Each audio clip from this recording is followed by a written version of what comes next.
اس نے کہا سب سے قیمتی ہیرے وہ ہے جو تیرے سر کے تاج میں لگے ہوئے ہیں، مجھے تیرا تاج چاہیے۔ او بھائیو سننا اور یاد رکھنا، میرے اعلیٰ حضرت کہتے ہیں بادشاہ نے سر کے اوپر سے تاج اتارا، بہروپیے کے قدموں میں رکھا اور کہنے لگے یہ لے، اور یہ تو تیرا مانگنے پر میں نے دیا ہے نا، میں واپس آتا ہوں تو آنا میں اپنی مرضی سے بھی تجھے دوں گا۔ تو نے اورنگزیب جیسے بندے کو دھوکہ دیا، آنا میں اس وقت بھی دوں گا۔ وہ دے کر بس بات ختم ہو گئی، حد ہو گئی۔ دے کر کہتے ہیں جب میں پلٹا نا واپس، بہروپیے نے آواز دی بادشاہ ٹھہر جا، تو میں نے پلٹ کے دیکھا تو کہنے لگے یہ اپنا تاج لے جا، اٹھا اور لے جا۔ میں نے کہا 2 سال بیت گئے تجھے محنت کرتے، آج قابو آیا تو لے جاؤں۔ کہنے لگا لے جا، مسئلہ سمجھ میں آ گیا۔ میں نے کہا مجھے بھی تو سمجھانا۔ کہتے ہیں وہ پھوٹ پھوٹ کے رویا، اس کی آنکھیں برس پڑی، سیلاب کی طرح آنسو بہ نکلے، تڑپا اور رو کے کہنے لگا بادشاہ میں نے جھوٹ موٹ رسول اللہ کی غلامی اختیار کی تھی، جھوٹ موٹ کی داڑھی، جھوٹ موٹ کی پگڑی، جھوٹ موٹ کا فقر، میں نے جھوٹ موٹ نبی پاک کا لباس پہنا ہے، تو تیرے جیسے بادشاہوں کے تاج میرے قدموں میں آ گئے ہیں۔ اگر میں سچ مچ رسول اللہ کا غلام بنوں گا تو اللہ کیا کچھ عطا فرمائے، اللہ کتنی نعمتوں سے نوازے۔ میرے اعلیٰ حضرت کیا فرماتے ہیں؟ اعلیٰ حضرت فرماتے ہیں فرشتے بھی کرتے ہیں تعظیم میری۔ کون جی؟ اللہ۔ ایسا عقیدہ بھی کم ملے گا جو بریلی کے امام کا عقیدہ ہے، ایسا بھی کم۔ کہتے ہیں فرشتے بھی کرتے ہیں تعظیم میری۔ کیوں؟ فرمانے لگے فدا ہو کے ان پر یہ عزت ملی ہے، فدا ہو کے ان پر یہ۔ حضرت سلمان فارسی گورنر تھے، کھانا کھا رہے تھے، دسترخوان بچھا تھا، رسول پاک صلی اللہ علیہ وسلم کا فرمان ہے روٹی کا لقمہ دسترخوان پہ گرے اٹھا کے کھا لو، اللہ تمہاری بخشش فرما دے گا۔ دسترخوان صاف ہوتا ہے، روٹی، بڑے گورنر تھے آپ، بڑے بڑے سفیر بیٹھے تھے، وزیر بیٹھے تھے، روٹی کا لقمہ گر گیا۔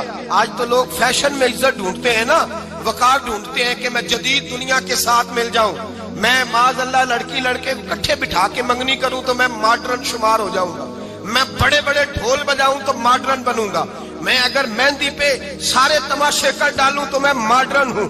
دیکھو عزت کس بات میں۔ حضرت سلمان فارسی روٹی کھا رہے تھے، سفیر وزیر نہ جانے بڑے بڑے لوگ بیٹھے تھے، کھانا کھاتے کھاتے لقمہ گرا دسترخوان پہ، حضرت سلمان فارسی نے سمیٹا، منہ میں رکھا، پھر انگلی مار کے دسترخوان صاف کیا۔ ایک صحابی کان میں کہنے لگے سلمان کیا کر رہے ہو، کیا کر، آپ گورنر ہے، سوچئے تو صحیح، یہ لوگ کیا کہیں گے دنیا دار کے مسلمانوں کو روٹی نہیں ملتی، اٹھا اٹھا کے کھا رہے۔ کان میں بات کی، کان میں۔ حضرت سلمان فارسی کان میں جواب دے سکتے تھے، کہہ سکتے تھے نہیں ایسے ہی کرنا ہے، انہوں نے کان میں بات کی، لیکن جناب سلمان فارسی اعلیٰ اعلان بولے، کہنے لگے ان 4 5 6 دنیا داروں کے لیے میں اپنے نبی کا طریقہ چھوڑ دوں، اپنے رسول کی سنت چھوڑ دوں؟ یہ 4 5 دنیا دار دنیا کی طرف دیکھ کے میں مصطفیٰ سے منہ موڑ لوں؟ پھر جوش جذبات میں سر سے پگڑی اتار دی، رونے لگے۔ آپ فرمانے لگے میں مدینے کے بازاروں میں کھجوریں اتارتا تھا، نوکریاں کرتا تھا، یہ جو میرے سر پر عزت کے بال ہیں یہ محمد عربی کے اگائے ہوئے ہیں، رسول اللہ کے اگائے ہوئے ہیں۔ اور بھائیو حد ہو گئی۔ حضرت بلال رضی اللہ تعالی، حضرت بلال آئے جناب عمر سے ملنے، کیسے وہ کسرا بھی آئے تو عمر خاطر میں نہ لائے، پر بلال حبشی دروازے پہ داخل ہوئے تو فاروق اعظم نے کرسی چھوڑ دی، ہاتھ باندھ کے کونے میں کھڑے ہو گئے، کالا رنگ ہے، نام بھی لکھنا نہیں جانتے، زمانے میں تعارف کوئی نہیں۔ حضرت عمر نے ہاتھ باندھا ہے، لوگ کہنے لگے عمر تو کیسے ہو، کسرا سے نہیں ڈرتا، یہ کون آ رہا ہے جس کے لیے تیرا اتنا استقبال ہے؟ حضرت عمر کہنے لگے چپ کر جاؤ، اس کی بات نہ کرنا، اسے آنے دو، اسے آنے دو، اس کی بات نہ چھیڑنا۔ حضرت سیدنا بلال آئے، کہنے لگے امیر المومنین کیا کر رہے ہو؟ فرمایا نہیں چپ کر یار، بازو پکڑا، اپنی کرسی پہ بٹھایا۔ حضرت بلال کہنے لگے حضور میں غلام ہوں، مجھے تو طریقے بھی نہیں آتے ان کرسیوں پہ بیٹھنے کے، میں تو غریب ماں کا بیٹا، غلام باپ کی اولاد، سلیقن، یہ آپ کیا کر رہے ہیں؟ تو حضرت عمر کہنے لگے بلال تھا تو غلام ہی، پر جب سے مصطفیٰ کا غلام بنا ہے تو ہمارا امام بن گیا ہے، اب تو امام ہے رسول اللہ کی امت کا۔ فرمایا وہ مجھے دن یاد ہے جب مکہ فتح ہوا تھا، بت ٹوٹ گئے تھے، بڑے بڑے سردار تھے، اور میرے نبی نے فرمایا بلال سے کہو کعبے کی چھت پہ چڑھ کے اذان دے۔ تو لوگوں نے کہا حضور یہ سارے جل گئے ہیں، کسی اور کی ڈیوٹی لگا دیں۔ حضور نے فرمایا چپ کرو، بدر میں مار کھا کے اذان پڑے تو بلال، احد میں پتھر برسے اذان پڑے تو بلال، تپتے صحراؤں میں پڑے تو بلال، ہر جگہ مار کھائے تو بلال۔ اور آج اگر اللہ نے عزت دی ہے تو میں لوگوں کو دیکھ کے بلال کو عزت نہ دوں؟ میں بتانا چاہتا ہوں کہ رسول اللہ کی غلامی میں عزت ہے۔ فرمایا کوئی اوپر نہیں چڑھے گا، ابو بکر بھی نیچے، عمر بھی نیچے، عثمان و علی، طلحہ اور زبیر بھی نیچے۔ شکار کرتا ہوں، کھاتا بھی ہوں، کھلاتا بھی ہوں۔ جد و جہد کریں، محنت کریں، آگے بڑھیں، ہمت کریں۔ میرے رسول کریم صلی اللہ تعالیٰ علیہ وآلہ وسلم کے صحابی حضرت سیدنا کعب رضی اللہ تعالیٰ عنہ ارشاد فرماتے ہیں کہ ایک شخص نبی پاک صلی اللہ علیہ وسلم کے سامنے سے گزرا، تو صحابہ کرام علیہم رضوان نے اس کی چستی دیکھ کر، بڑا چست نوجوان تھا، بڑا تیز چل رہا تھا، اس کی چستی دیکھ کے صحابہ نے کہا کاش اس کی چستی اللہ کے راستے میں ہوتی، یعنی عبادت میں لگا ہوا ہوتا یا جہاد میں لگا ہوا ہوتا، کاش اس کی چستی اللہ کے راستے میں ہوتی۔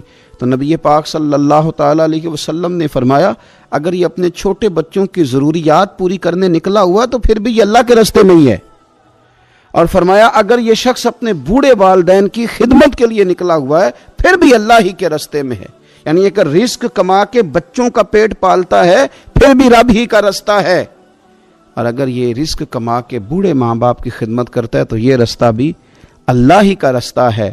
اور نبی پاک صلی اللہ تعالیٰ علیہ وسلم نے فرمایا اگر یہ اپنے آپ کو سوال سے بچانے کے لیے یہ کام کر رہا ہے، یعنی مجھے کسی کے آگے ہاتھ نہ پھیلانا پڑے، تو پھر بھی یہ اللہ ہی کے راستے میں ہے۔ ہاں اگر یہ ریاکاری کے طور پر، فخر کے طور پر یہ کام کر رہا ہے تو پھر یہ شیطان کی راہ میں۔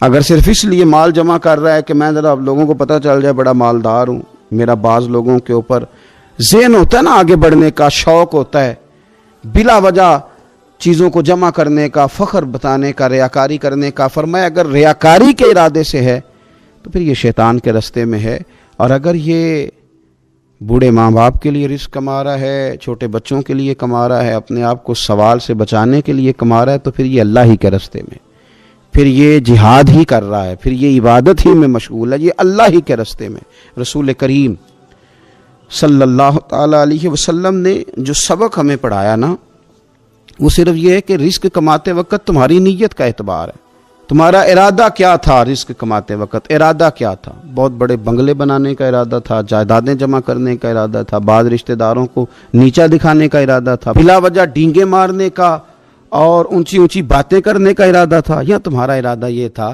کہ حلال آ جائے تاکہ میں سوال سے بچ جاؤں، تاکہ مجھے کسی کے سامنے ہاتھ نہ پھیلانا پڑے۔ یہ حدیث ہمیں صحیح بخاری میں ملتی ہے۔ نبی پاک صلی اللہ تعالیٰ علیہ وسلم نے فرمایا بے شک مال بڑا سرسبز ہے اور بڑا میٹھا ہے۔ فرمایا جس نے اچھی نیت کے ساتھ مال حاصل کیا بڑا میٹھا ہے، بڑا سرسبز ہے، اور جس نے اچھی نیت کے ساتھ حاصل کیا اللہ اسے برکت عطا کر دے گا۔ تھوڑے پیسوں میں برکت ہو جائے گی، تھوڑے میں بھی، کئی دفعہ تھوڑے پیسے ہوں گے پر ختم نہیں ہوں گے، ان میں برکت ہو جائے گی نیت اگر ٹھیک ہے۔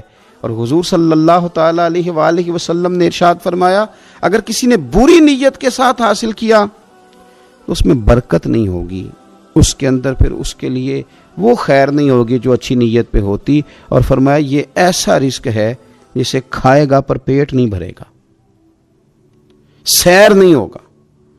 رزق کس نے کھا لیا ہے، چونکہ نیت یہ تھی کہ تفاخر کے لیے جمع کرنا، دولت ہونی چاہیے، بنگلہ ہونا چاہیے، لوگوں کو پتہ چلے کہ یہاں بھی ایک سیٹ صاحب ہوتے ہیں۔ تو یہ نیت پر ڈپینڈ کرتا ہے کہ آپ کا ارادہ رزق کماتے کیا ہے۔ بہت زیادہ محنت کرنے کی کوشش کریں، بالخصوص نوجوان اپنے دلوں کے اندر یہ جد و جہد پیدا کریں کہ ہم نے محنت کر کے رزق کمانا ہے۔ یہ جو ہاتھ پھیلاتے ہیں یہ بزدل لوگ ہوتے ہیں، یہ کمزور لوگ ہوتے ہیں۔ یہ ہاتھ جب کسی کے آگے کوئی شخص پھیلاتا ہے تو اپنی خودداری کا سودا کرتا ہے، اپنی عزت بیچتا ہے، اپنے وقار کو داؤ پہ لگاتا ہے۔ جب وہ ہاتھ پھیلاتا ہے، کشکول طلب جب دراز کرتا ہے، کبھی بھی اللہ کے علاوہ، اللہ کے محبوب علیہ السلام کے علاوہ آپ کسی کے سامنے کشکول طلب دراز نہ کریں۔ اور میری ساری زندگی یہ رائے رہی ہے کہ اچھا تاجر وہ ہوتا ہی نہیں جو پیسے زیادہ کماتا ہے. اچھا گھر کا سربراہ وہ نہیں ہوتا جو دولت زیادہ جمع کرے، بلکہ اچھا آدمی تو وہ ہوتا ہے جس کے خرچے کم ہوتے ہیں.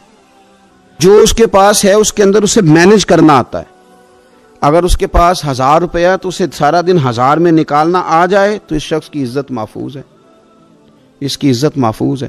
اور اگر 10,000 کے اندر بھی اسے طبیعت نہیں ہے، اسے چاہت نہیں ہے، اسے خبر ہی نہیں ہے میں نے کس طرح وقت گزارنا ہے، تو پھر یہ شخص اپنے آپ کو بھی رسوا کرے گا اور اپنوں کے لیے بھی شرمندگی کا باعث بنے گا. محنت کریں، کوشش کریں، اپنے آپ کو فارغ نہ رکھیں. فارغ آدمی کو زنگ لگ جاتا ہے. فارغ تو کوئی گھر پڑا رہے تو بعض لوگ کہنے لگتے ہیں کہ یہاں تو جنوں کا قبضہ ہو گیا ہے. فارغ ذہنوں پر شیطانوں کا قبضہ ہو جاتا ہے. کچھ کریں، محنت کریں، جد و جہد کریں، آگے بڑھیں. ہمارے بزرگ فرماتے ہیں کہ پانی چل رہا ہو تو وہ پاک ہوتا ہے، اگر کھڑا ہو جائے تو پھر اس کے پاک ہونے کا مسئلہ بدل جاتا ہے. چلتے رہیں، حرکت کریں، جد و جہد کریں، آگے بڑھیں، ہمت کریں. جو لوگ ہمت کرتے ہیں رب تعالیٰ ان کی مدد کرتا ہے. آپ تجارت کریں. حضور صلی اللہ علیہ وسلم نے تجارت فرمائی، نبی پاک صلی اللہ علیہ وسلم نے تجارت فرمائی. کتنا بڑا درجہ حضور نے ارشاد فرمایا. اللہ کے پیارے محبوب صلی اللہ تعالیٰ علیہ وسلم ارشاد فرمانے لگے، یہ حدیث پاک آپ کو ترمذی میں اور دیگر کتابوں میں ملے گی. فرمایا جو تاجر سچا ہوگا نا، تجارت کرے پر سچ بولے، سودا جو ہے وہی بتائے. سچا جو تاجر ہوگا اسے اللہ تبارک و تعالیٰ قیامت کے دن نبیوں، صدیقوں اور شہیدوں کے ساتھ جگہ عطا فرمائے گا. اور اتنا بڑا درجہ، یعنی اسے صدیقین کے ساتھ کھڑا کر دیا، شہداء کے ساتھ. حالانکہ یہ شہید نہیں ہوا، یہ تو دکان کرتا رہا وقت پہ. اللہ نے اسے اپنے انبیاء کے ساتھ جگہ دے دی. اس کا مطلب ہے رب صرف مسجد میں نہیں ملتا، دکان پہ بھی مل جاتا ہے. شرط یہ ہے کہ دیانتداری کے ساتھ تجارت کی جائے، دیانتداری کے ساتھ. ایک تو یہ کہ یہ کام کریں، پھر یہ کہ بہت سارے صحابہ کھیتی باڑی کرتے تھے، بہت سارے صحابہ. اور حضور صلی اللہ تعالی علیہ وسلم نے فرمایا اگر تم نے کوئی درخت لگایا، پودا لگایا، تو جو بھی جاندار اس سے نفع حاصل کرے گا اللہ تمہیں اس کا اجر عطا کرے گا. کوئی بھی آپ کھیتی باڑی کریں، محنت کریں، جد و جہد کریں، پھر اس سے آگے ہاتھ سے مزدوری کرنا ہے، ہاتھ سے مزدوری. میرے دادا جان کا انتقال، ان کی عمر 90 سال سے زیادہ تھی جب وہ دنیا سے گئے تھے. تو آخری دن غسل کے بعد جب میں نے ان کے ہاتھ کو کھولا تھا تو تب بھی ان کے ہاتھوں پر محنت کے نشان تھے، ابھی بھی ان کے ہاتھوں پہ چھالے تھے. وہ جو پکے پڑ گئے تھے نا وہ ساری زندگی رہے. میرے والد صاحب کے ہاتھوں پہ ہمیشہ، کیونکہ دامان توکل کی یہ خوبی ہے کہ اس پر پیوند لگے ہوتے ہیں پر دھبے نہیں ہوتے. محنت آپ کریں، محنت کے نشان ہونے چاہیے، کرپشن کے داغ نہیں ہونے چاہیے. آپ تھک جائیں کام کرتے،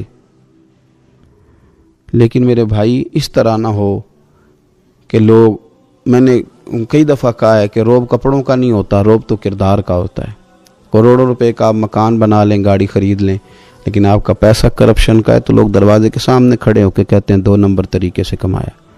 لیکن چھوٹا سا کوئی ملازم ہو کسی دفتر میں، ہو دیانتدار، تو لوگ دروازے کے سامنے بڑا افسر بھی کھڑا ہو کے کہتا ہے یار یہ بندہ نہ رشوت لیتا ہے نہ ناجائز سفارش سنتا ہے، اس سے ذرا احتیاط سے بات کرنی ہے. تو بتلائیے روب کپڑوں کا ہے کہ کردار کا ہے، دولت کا ہے کہ کردار کا ہے؟ کردار کی عظمت ہوتی ہے. اس لیے میرے نبی پاک صلی اللہ تعالی علیہ وسلم نے فرمایا کسی بندے نے بھی، یہ بخاری ہے، حضور فرماتے ہیں کسی نے بھی اپنے ہاتھ سے زیادہ بہتر کھانا کوئی نہیں کھایا، اپنے ہاتھ کی کمائی سے زیادہ بہتر کسی بندے نے کھانا نہیں کھایا. اور فرمایا اللہ کے نبی حضرت داؤد علیہ السلام اپنے ہاتھوں سے کمائی کر کے کھایا کرتے تھے، اپنے ہاتھوں سے محنت کر کے کھاتے تھے. سب سے بہترین کھانا آپ وہ کھاتے ہیں جو آپ اپنے ہاتھوں سے محنت کرتے ہیں، مشقت کرتے ہیں. آپ کوشش کر کے جو کھانا آپ محنت کر کے کماتے ہیں. یہ مزدور بڑے شاندار لوگ ہوتے ہیں، یہ کسان بڑے شاندار لوگ ہوتے ہیں. میں نے دیکھا ہے رات کی تنہائیوں میں اٹھ کے کھیتوں کو پانی لگاتے ہیں. میں نے ان کو جانوروں سے پیار کرتے دیکھا ہے، ان کو محبت کرتے دیکھا ہے.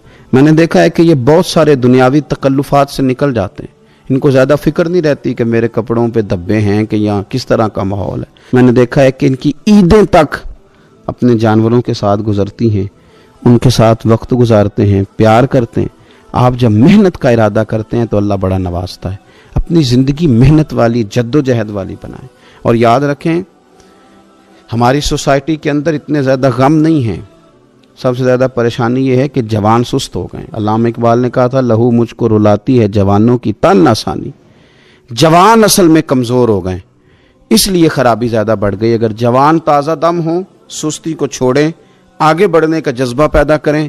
اٹھ باندھ کمر کیوں ڈرتا ہے، پھر دیکھ خدا کیا کرتا ہے۔ کوشش کریں، ہمت کریں، محنت کے ساتھ رزق کمائیں، اپنوں کا سہارا بنیں، اپنوں سے پیار کریں۔ اتنے زیادہ غریب لوگ نہیں ہیں ہمارے ہاں، صرف یہ ہے کہ جو محنت کر سکتے ہیں انہوں نے محنت چھوڑ دی ہے۔ سورہ ابراہیم کی پہلی آیہ مبارکہ میں فرمایا کہ الف لام را کتاب انزلناہ الیک لتخرج الناس من الظلمات الی النور۔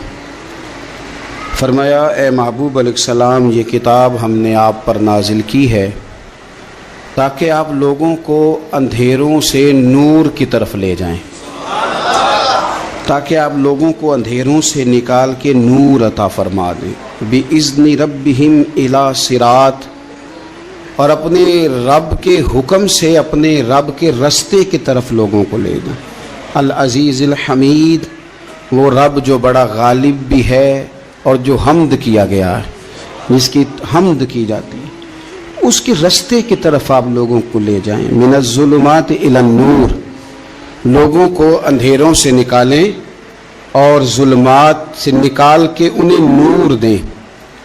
ہمارے مفسرین کرام نے یہاں لکھا ہے کہ یہ دیکھ لیں کہ قرآن مجید نے ظلمات، اندھیرے جب بیان کیے تو جمع کا صیغہ استعمال کیا، اور جب الی النور کہا تو واحد کا صیغہ استعمال کیا۔ ظلمات زیادہ ہیں اور نور ایک ہے، اندھیرے زیادہ ہیں اور روشنی ایک ہے۔ معنی کیا ہے کہ کائنات میں جتنے بھی اندھیرے ہیں ان سب سے دور کرنے والی روشنی ایک ہی ہے جو مدینے والے رسول کے پاس موجود ہے، جو نبی پاک صلی اللہ علیہ وسلم کی بارگاہ میں موجود ہے، جو حضور کے پاس موجود ہے۔ یہ روشنی ایک ہی ہے، اندھیرے بے شمار ہیں، کثرت سے اندھیرے ہیں۔ ایک اندھیرا کفر کا ہے، ایک اندھیرا نفاق کا ہے، ایک اندھیرا جہالت کا ہے، ایک اندھیرا غربت کا ہے، ایک اندھیرا تنہائی کا ہے، ایک اندھیرا مایوسی کا ہے۔ یہ سارے اندھیرے ہیں۔ نکلیں گے کیسے؟ جب ہم کسی اور سے روشنی نہیں لیں گے، روشنی لیں گے رسول پاک کی بارگاہ سے۔ اعلیٰ حضرت فاضل بریلوی رحمۃ اللہ تعالیٰ علیہ نے ایک بات یہاں بیان فرمائی ہے، وہ بڑی عجیب اور بڑی انوکھی ہے۔ اعلیٰ حضرت فرماتے ہیں کہیں اور سے تم روشنی لوگے نا تو یہ پہر دو پہر رہے گی۔ یہ جتنی چاندنی، جتنی روشنی ہے، یہ ڈھل جاتی ہے، ڈھل رہی ہوتی ہے۔ یہ چاند کی جو چاندنی ہے نا، یہ ڈھلتی ہے، پورے عروج پہ جاتا ہے، پھر کم ہوتا ہے، پھر کم ہوتا ہے، پھر کم ہوتا ہے، پھر کم ہوتا ہے۔ فرماتے ہیں ایک روشنی ایسی ہے جو کبھی کم نہیں ہوتی، اور اس روشنی کا نام نور مصطفیٰ ہے صلی اللہ تعالی علیہ وسلم۔ فرمانے لگے ماہ مدینہ اپنی تجلی عطا کریں، اے ماہ مدینہ اپنی تجلی عطا کریں۔ یہ ڈھلتی چاندنی تو پہر دو پہر کی ہے، یہ جو ہمارے پاس چاند کی چاندنی ہے یہ تو ڈھل رہی ہے، پہر دو پہر رہے گی۔ اے ماہ مدینہ آپ اپنی تجلی عطا، یا رسول اللہ ایک اندھیرے سے نکلیں گے دوسرے میں گم ہو جائیں گے، دوسرے سے نکلیں گے تو پتہ نہیں کون سا رستہ ملے گا، آپ مہربانی کریں، اے ماہ مدینہ ہمیں اپنی تجلی عطا کریں، آپ اپنا کرم فرمائیں۔ اندھیرے بہت سارے ہیں، نور ایک ہی ہے، نور ایک ہی ہے، اور اس نور کا نام محمد مصطفیٰ ہے صلی اللہ تعالی علیہ وسلم۔ نور ایک ہے۔